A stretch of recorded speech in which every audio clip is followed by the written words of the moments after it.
Bonjour à tous et à toutes. Je vous retrouve pour une nouvelle série de capsules vidéo en rapport avec un nouveau chapitre. Alors ce nouveau chapitre s'intitule Force des acides et des bases.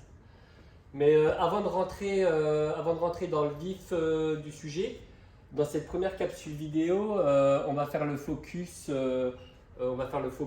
sur comment dire, on va faire le focus sur quelque chose de particulier, hein, sur quelque chose de particulier qui concerne l'univers des solutions aqueuses. D'accord? Donc, vous le savez très bien, la plupart du temps, on va dire à 95% du temps, lorsque vous êtes en travaux pratiques et que vous réalisez des expériences, vous avez affaire à des solutions aqueuses. Alors, on a défini en détail qu'est-ce qu'une solution aqueuse. Retenez qu'une solution aqueuse est caractérisée par un solvant qui est ultra majoritaire, par opposition au soluté qui est dissous à l'intérieur du solvant. Une solution aqueuse est constituée d'un solvant ultra majoritaire qui est l'eau. Et en fait, vous allez découvrir dans cette capsule vidéo que les molécules du solvant, donc les molécules d'eau constitutives du solvant, vont avoir un certain comportement. D'accord ? Donc, avant d'avoir visualisé cette capsule vidéo, on aurait pu imaginer que le solvant était un ensemble plutôt inerte en fait. On aurait pu imaginer, tiens, mon solvant, c'est quelque chose d'inerte, je mets un soluté dedans et puis c'est tout. D'accord ?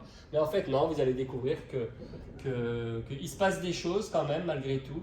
Il se passe des choses au niveau du solvant eau qu'on va définir. Alors, le phénomène particulier qui se déroule à l'intérieur du solvant eau est lié au fait suivant. L'eau, la molécule d'eau, l'espèce chimique eau, est une espèce chimique amphotère.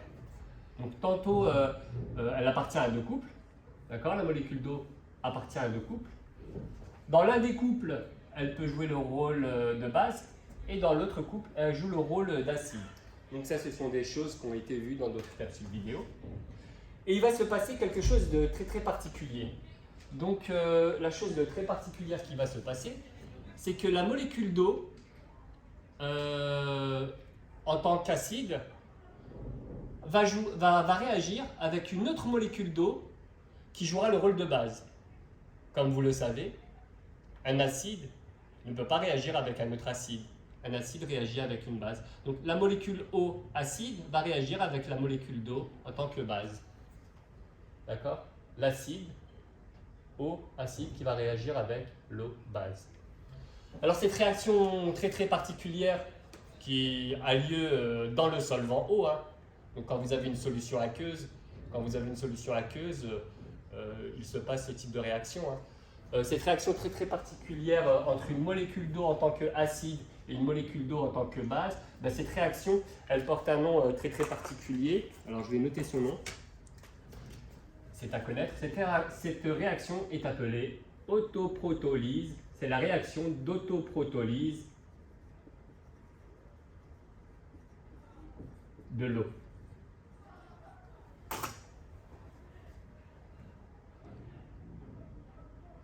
Alors, nous avons appris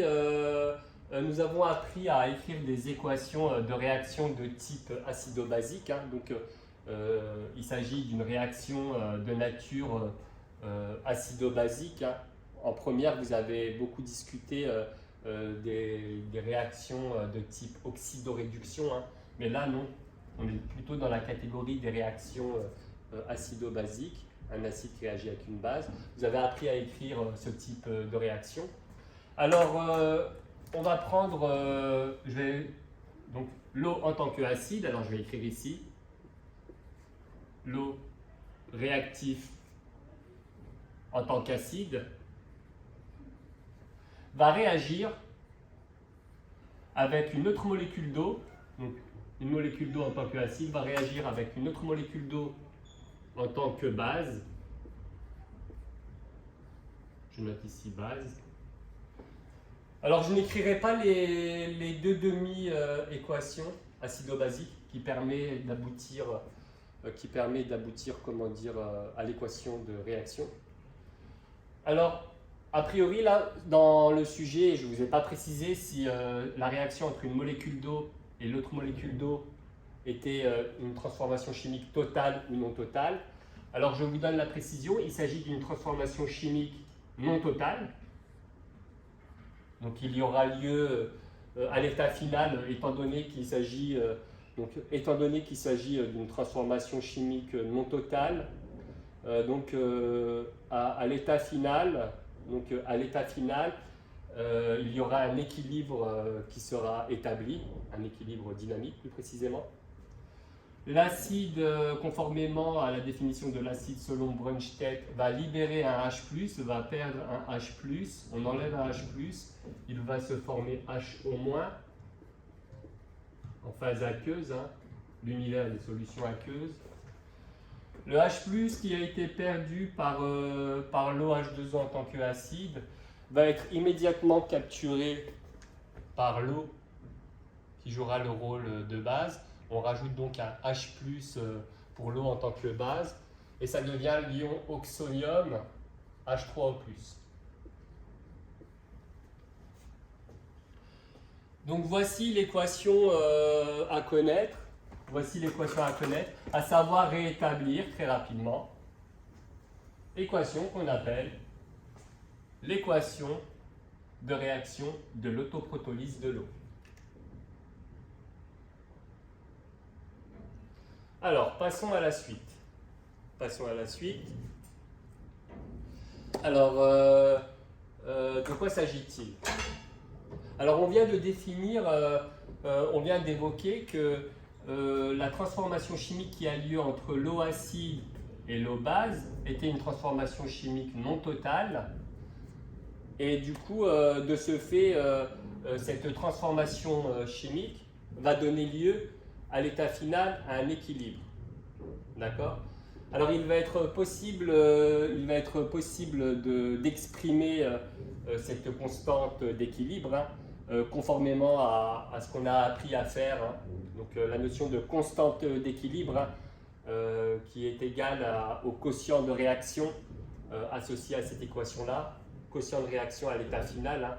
Donc ce qu'on appelle une constante d'équilibre, je le rappelle, ce qu'on appelle une constante d'équilibre associée à une équation de réaction, ce n'est rien d'autre que la valeur du quotient de réaction qui peut être définie à différents instants. La constante d'équilibre, ce n'est rien d'autre que le quotient de réaction à l'état final, donc lorsque l'équilibre est établi.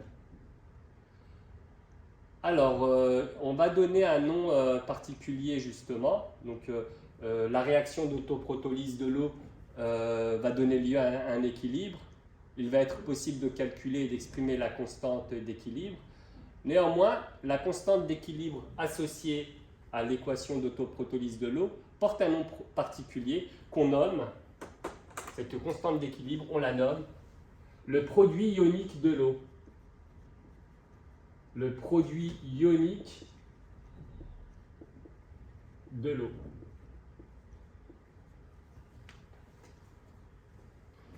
Alors vous vous souvenez que les quotients de réaction, on notait ça QR, d'accord? On avait appris à noter un quotient de réaction QR, et on avait dit le quotient de réaction il peut être défini à différents instants.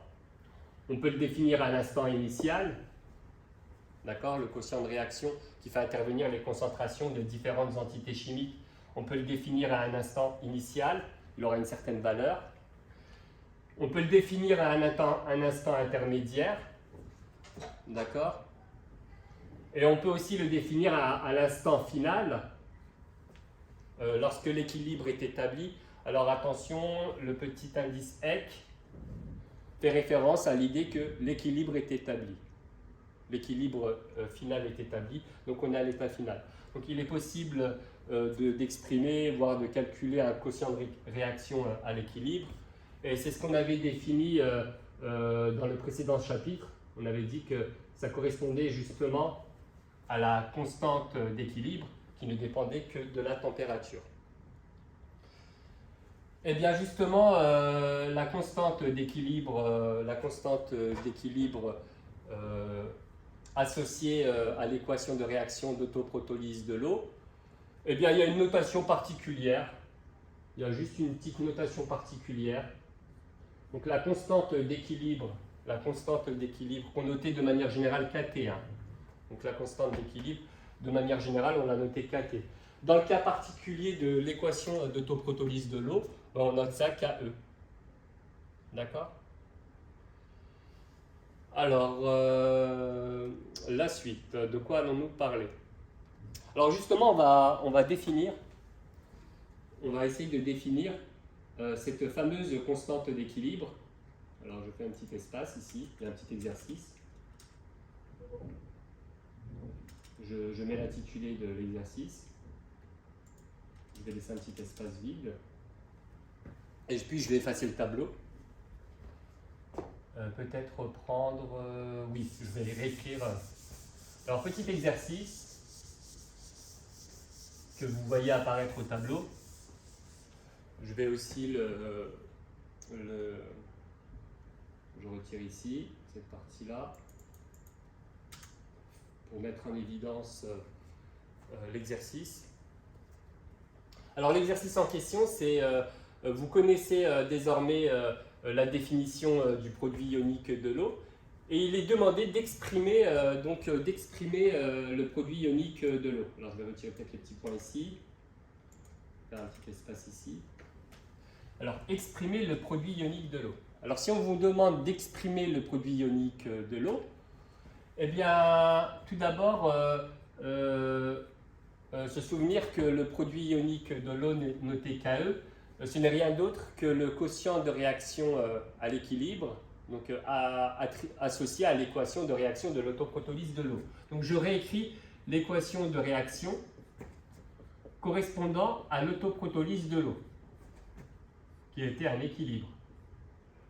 Donc nous avions H au moins en produit et ion, donc hydroxyde, ion H au moins, et les ions oxonium H3O+. D'après la définition que nous venons de donner précédemment, le produit ionique de l'eau, ce n'est rien d'autre que la constante d'équilibre, qui avait été définie dans le chapitre précédent. D'accord? C'est la constante d'équilibre associée à l'équation de réaction d'autoprotolyse de l'eau. Or, vous savez aussi que la constante d'équilibre, ce n'est rien d'autre que la valeur du quotient de réaction. Ce n'est rien d'autre que la valeur du quotient de réaction, mais pas à n'importe quel moment, à l'état final. Donc à l'état final, une fois que l'équilibre est établi, l'équilibre dynamique. D'accord? Et nous avons appris dans de précédentes calculs vidéo, nous avons appris à établir l'expression littérale d'un quotient de réaction. D'accord? De manière générale, nous avons appris à établir l'expression générale d'un quotient de réaction à différents instants. Il faut s'intéresser, il y a un trait de fraction. Au numérateur, il faut mettre les espèces chimiques solvatées en phase aqueuse à la puissance coefficient stoichiométrique. Donc ici, le coefficient stoichiométrique, il vaut 1 devant chaque entité chimique. Alors, je vais mettre aqueux.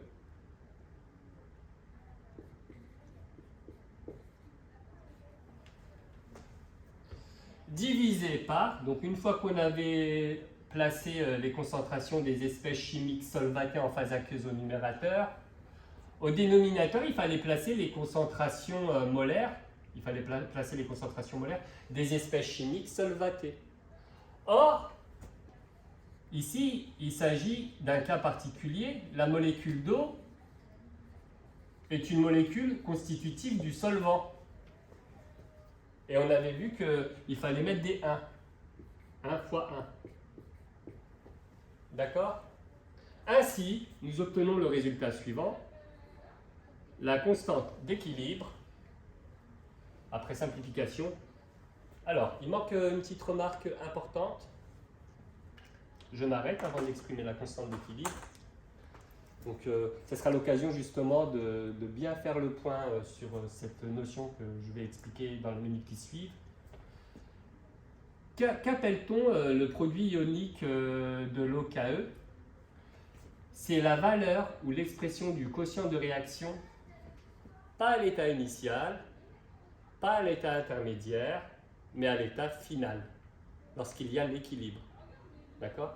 Donc, il faut préciser, hein, dans le milieu réactionnel, bien évidemment, dans le milieu réactionnel, lorsqu'une molécule d'eau va réagir avec une molécule d'eau, il va y avoir la formation d'un ion hydroxyde et puis d'un ion oxonium.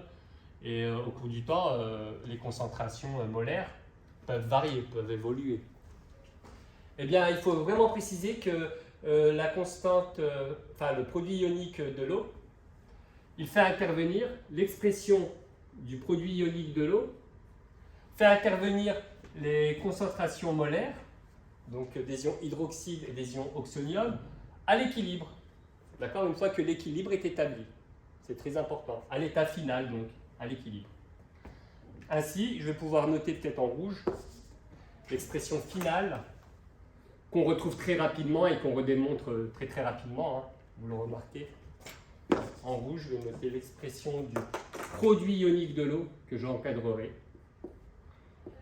HO- AQ à l'équilibre ou à l'état final, c'est équivalent, multiplié par, c'est plus précis de dire équilibre. Au moins on sait qu'on a affaire à une transformation chimique non totale qui donne lieu à un équilibre. Voici exprimé de manière littérale le produit ionique de l'eau. Alors je m'arrête ici, sinon ça ferait une capsule vidéo un peu trop longue. Donc je m'arrête ici pour cette première capsule vidéo. Hein. Donc je m'arrête ici pour cette première capsule vidéo qui a permis d'évoquer ce qui se passe de très particulier au niveau du solvant des solutions aqueuses. Hein. Donc la chose très particulière qui se passe au niveau du solvant dans les solutions aqueuses, c'est que le solvant, ce n'est pas quelque chose d'inerte. D'un point de vue microscopique, il se passe des milliards et des milliards de réactions entre molécules de solvant, donc entre molécules d'eau, qu'on appelle justement réaction d'autoprotolyse de l'eau. Et cette réaction d'autoprotolyse de l'eau donne lieu à un équilibre à l'état final, dans lequel donne lieu à un équilibre qu'on peut exprimer, donc donne lieu à un équilibre, et donc du coup on peut exprimer une constante d'équilibre qu'on appelle le produit ionique de l'eau. Alors on remarque le produit ionique de l'eau, fait intervenir deux ions que vous connaissez très bien, les ions hydroxyde HO- et puis les ions oxonium H3O+. Je vous remercie de m'avoir suivi donc, pour cette petite présentation. Je vous retrouve dans la prochaine capsule vidéo. On va encore parler du solvant eau. On va expliquer un petit peu la suite de cette partie-là. Donc, on va parler du PKE et puis on va apprendre à utiliser cette relation-là pour trouver certains résultats. Je vous remercie de m'avoir suivi. À la prochaine.